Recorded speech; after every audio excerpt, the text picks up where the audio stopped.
Hey everyone, it's Jeff Douglas with Appear on Cloud Spokes. Just want to do a quick little overview on the Force.com platform for new developers. So let's say your company is implementing Salesforce and you've been tasked to actually write an integration with existing application, or let's say you're a Cloud Spokes member and you have a Ruby or a Java background, but you want to compete in a challenge that uses Salesforce some way, but you don't have any experience with it. So this is kind of this is what you want to watch to get going. So first thing we want to do is we want to go to developer.force.com. Now this site has everything you need to get started. It has the documentation, it has the tools, it has the sample code, it has everything you need to get started developing on the Force.com platform.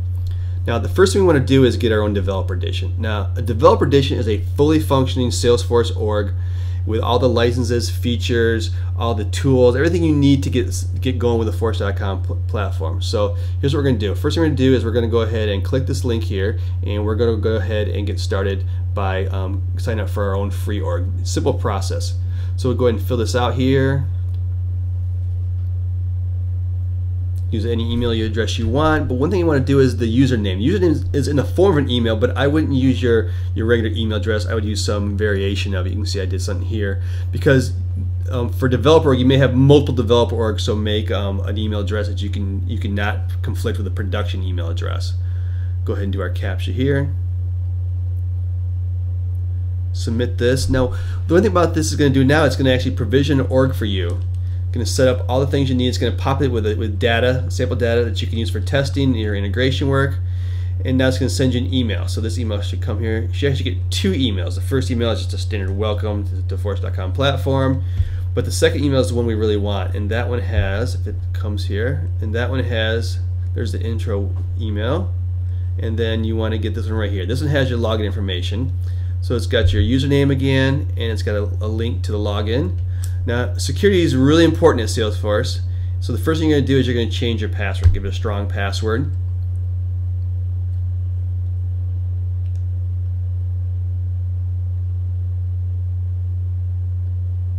Alright, so now we're going to click that save, and now we're into our org. Okay, so this is the setup feature. This is where you do most of your work as a developer. Alright, so you'll be living here basically.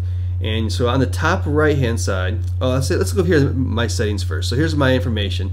This is my personal information with my email address, my username, my profile, my user rights, everything that's located in this section right here. One thing I want to look at is the security token. Now, like I said, security is really important. So you don't need a security token to log into Salesforce for the browser, but when you start writing integrations or applications that use Salesforce, you're going to need to have the security token. So let's go ahead and first reset this token so that we can get started. So we're going to reset that, and you'll see how you have to do it. You're going to have to pass over with your credentials, your username, and then your password and the security token together. That's what you have to do for integration work. Let's go ahead and check our, there we go, there's our security token, and there's our token at the bottom. Make sure you write that down. You're going to need that for integration work. Alright, so let's go back over to our org here. First thing we're going to do, let's look at the side here. So this is what they call applications. So an application is a series of tabs across the top here. You can see there's an account tab, standard account stuff. You know, here's my list of accounts that are pre-populated in this org. I can also see, let's see, a list of contacts that are in here too. So they've got a lot of good data for you can use for testing right away. And now next thing, let's go back here and look at, let's go back to setup again. And let's look at the left-hand side over here. So left-hand side I'm using quite a bit here. So the app setup area, you'll live there. So you get the customize, that's to customize the standard objects in Salesforce, the ones that come with Salesforce. Then you go down here to create, and this is where you create custom objects. Now let's look at that for a second. So a custom object is essentially a table in Salesforce.com. So you create the table, which is custom objects. It has fields, which are columns in the table. So let's go ahead and look at that. So the next thing you may want to do is you may want to look at the develop section, which is Apex code. Apex is the proprietary language that Salesforce runs on. And then you can also write Apex triggers with that code, which essentially are operations based on instance updates and stuff like that. And then there's Visualforce Pages, which is a proprietary markup language for Salesforce that runs inside it also. So you can do that. Let me close these real quick here. So before we jump in the administration setup, let's go ahead and look at what they call remote access. Now, remote access is what you want to use if you want to use Salesforce as an OAuth provider. So I'm going to go ahead and create a new remote access application. We'll call it screen. And we'll give it an email. And now the callback URLs, which you're going to want to set in your application for the callback for the OAuth dance. So you can do this. Now if you do this right here, it's not going to let you do that as a callback. Salesforce requires that you use HTTPS for your callback URL. So I can do this right here. That's no problem. I can use that as my callback. Or if you're developing things locally, you can use localhost. They'll let you use localhost without being secure for development. But anything besides localhost has to be SSL.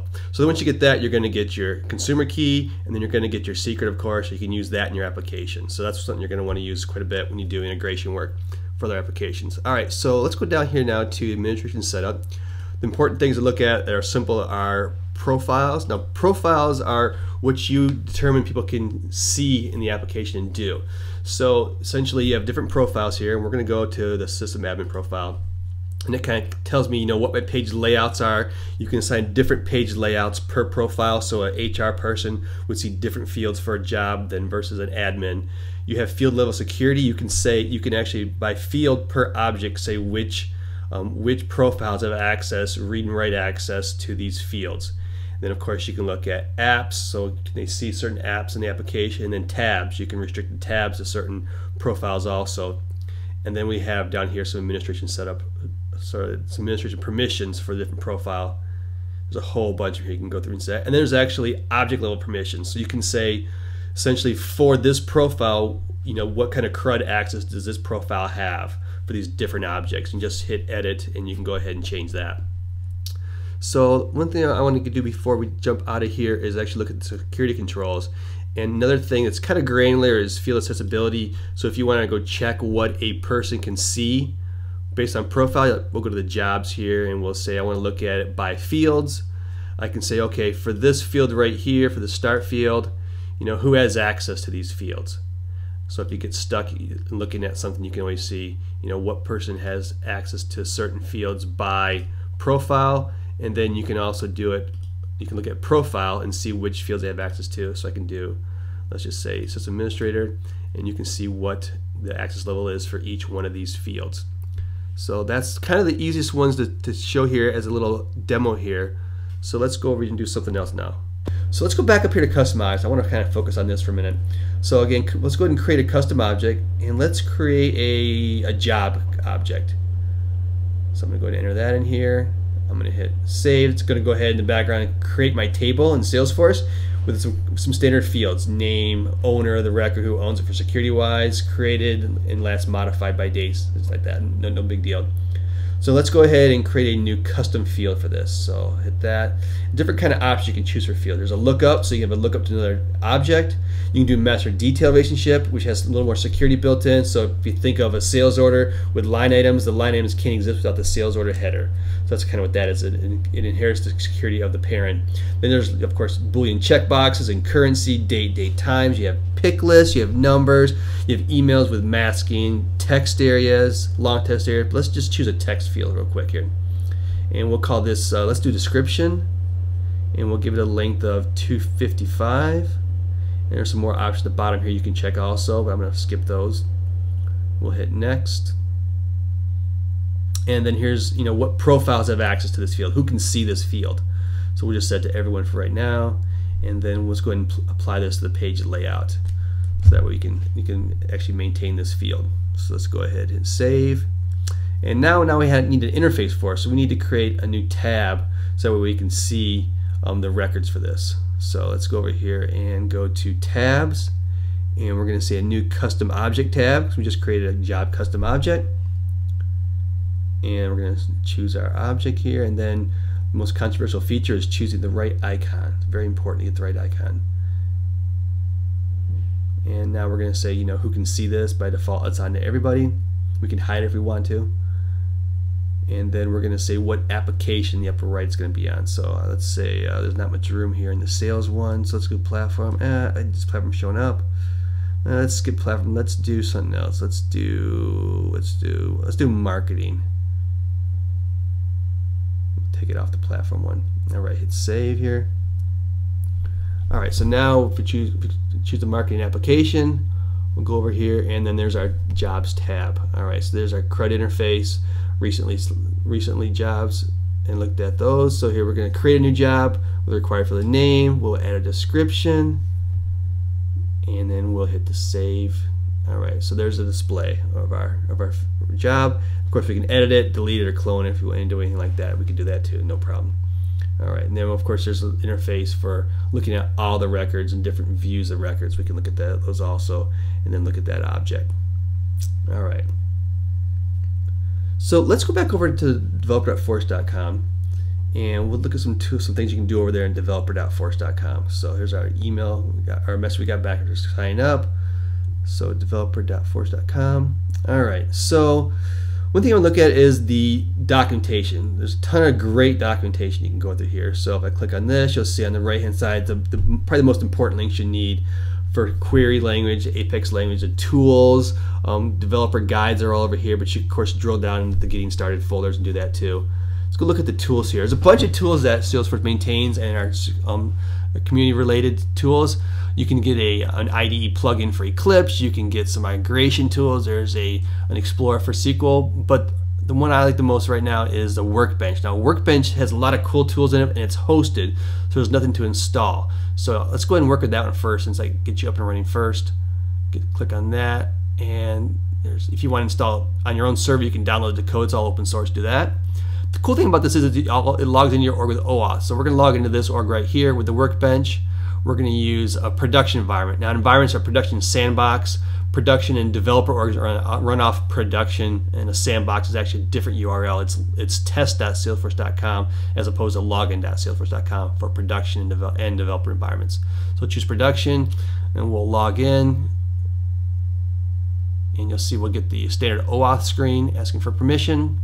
There we go, and now we're into the Workbench. All right, so the top menu is kind of the same thing that you'll see in this jump menu right here, which you initially get standard custom objects, metadata.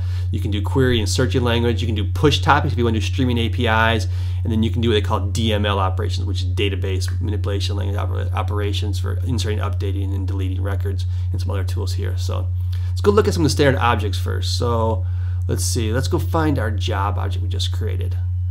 So there we go. So you notice anything custom is __C. You'll see that throughout Salesforce. Here's the attributes for our object. Here's some relationships. You can drill down into that and see a bunch of different things here. Let's go and do some querying. Querying is going to be huge. So it's a little query builder you can get through here. So I can select the ID, name from job. We'll get all the names here. So there's our name of our job. Let's get description of the job. Oh, you notice I do this all the time here. I didn't add the __C. We'll query that. All right, so it's quite a bit like SQL, but it's not like SQL, and that's infuriating enough. So let's go back here and go back to setup here, and let's add another field to our custom object. Kind of see how easy that is to add fields, and the language picks it up right away, or the platform picks it up right away. So let's go add. Let's add a new date field. Let's add a start date for the job. So we'll call this, let's call start. All right, and then we'll make it required too. All right, give everybody access to it. Since it's required, you have to have access to it. And then we'll add it to the page layout. And now let's go back to the job tab here, click on our job, and let's go ahead and edit this here. You can double click on it or hit the edit. Double click on that row, or that field, and let's add the date that the job opens. There we go. Go back to the Workbench, and let's add our new field and query that. Now you'll like soql, but it's just similar enough to SQL to make you frustrated sometimes. So there's our new field here. It's like some of the things that you can't do, like you can't do some things like this here. This will not work. Select star from a table does not work. You have to specify all the fields here. So that's some of the things you get. Some of the things are I think you'll find out you'll like SQL or soql a lot once you start using it. Actually, let's go ahead and go back.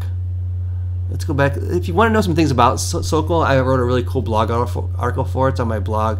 It's called How I Query Thee. You can search for it there. There's a ton of great sample queries you can run. I think it's a really concise introduction to soql. A lot of different examples of how to run things here, so you can look at that. But let's go ahead and run some of these. Let's go and get just 10 accounts, and you can see that. So here's my 10 accounts. I can click on a link here. It'll take me to that object. You can look at all the different things about this object. Look at the metadata. So let's go ahead and add some cool things, like you can also do relationships, so they have implicit joins built in. So I can say give me all the accounts plus give me all the related contacts. So I can do select ID name from contacts, and it'll return all the accounts plus their associated contacts with this little subquery right here. It's pretty cool. It comes in really handy. After a while, you'll really like this kind of stuff. So you can do parent to children and see all the records with all their child records for it based on that relationship. So that's really cool. Then you can also do the other way around. You can do child records and then get the parents. So you could do select ID name from contact. Let's see, we'll get 10 of those. So there's our contacts, and then you can also do give me the account dot name. So you can go up the tree. Oh crap, I forgot you can't do that in the, this isn't supported in the workbench, so you can't do this in the workbench. But you can do it anywhere else though, but just not in the workbench. There's a security restriction here. So, okay. So some of the other things you can do here, you can do all the CRUD operations like I said here. You can import spreadsheets of files to insert, update, delete records right from the browser, so you don't need any other tools to get data in there for testing or development. You can use this interface. There's all kinds of cool things in here. There's also migration, and there's some other utilities. They have a REST Explorer. You can execute Apex code right from here. You can do bulk API. You can do metadata. There's all kinds of cool stuff in here. So hope you enjoyed this overview on the ForceAccount platform. Thanks a lot.